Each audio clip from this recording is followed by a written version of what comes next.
Hello, explorers. I just wanted to give you some examples or ways of how we can work collaboratively on this prototype. So to start, this is kind of a product of what it may look like at the end. You're gonna get a tissue paper roll that has holes in it.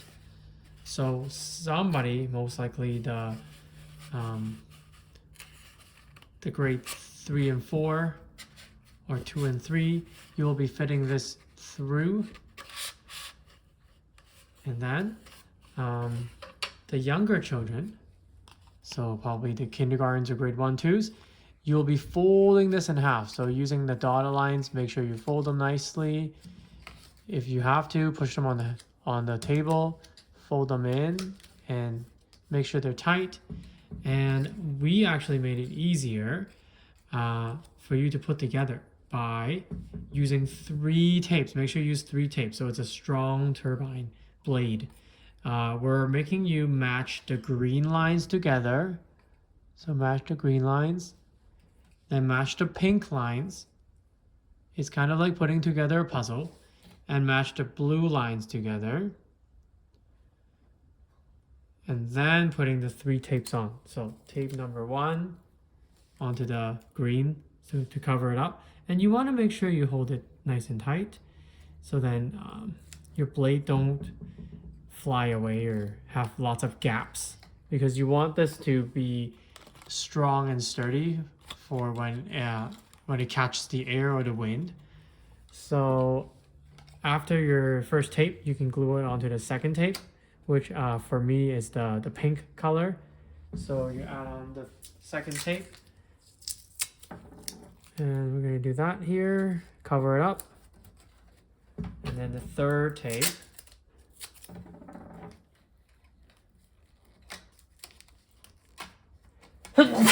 excuse me. Okay, anyways, so that's nice and strong. If you would like, I would probably put a few more tapes back here. So 6 tapes in total, most likely. And that's when you poke the skewer inside. So this will probably require a lot of help from the older children. So the grade 4, 5, 6, or 5, 6. So by then, this would have been done. And you just have to fit this through in the middle. So where is the middle, you're probably asking? So that would be between the green line, right, where the dot is.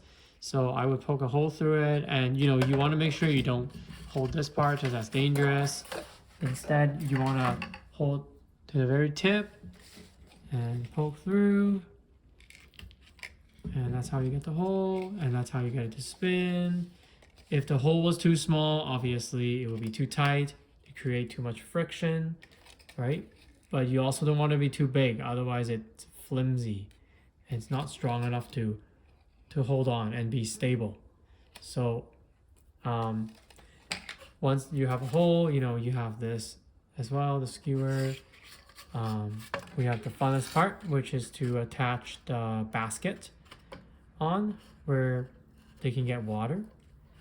In the real story of William, they actually use the electric pump where the turbine gets their power from.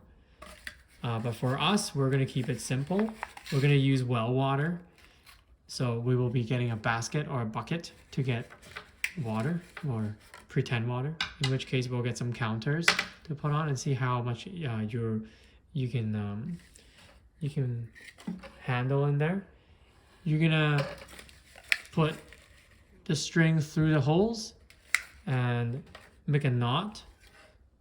So how you do that, you can either tie a knot or you can try some tape, attach it onto the stick, and you want to make sure that this is strong over here, and you're gonna attach tape, leave it on there. Now if you don't, the skewer would just keep spinning, right? And it would not work. So we want to put some tape on between the string and the skewer. So this is all tight, and when you curl it, it's gonna start making a knot, and it'll slowly but surely bring the bucket up as you go, and go taller and taller and taller, and bring the water up. So that's how we get the water up, and how we harness the wind to get water. And one more thing, when you attach the blade onto your skewer, which is the pointy side, you can also use a cork to stop your blade from falling off. So please do be careful. And that is how we make our turbine. This is for an extension as well, if you would like to make your very own. You will also most likely need staples or glue, and this will take a little bit of work, but if you have extra time on your hands, this is what you can try out.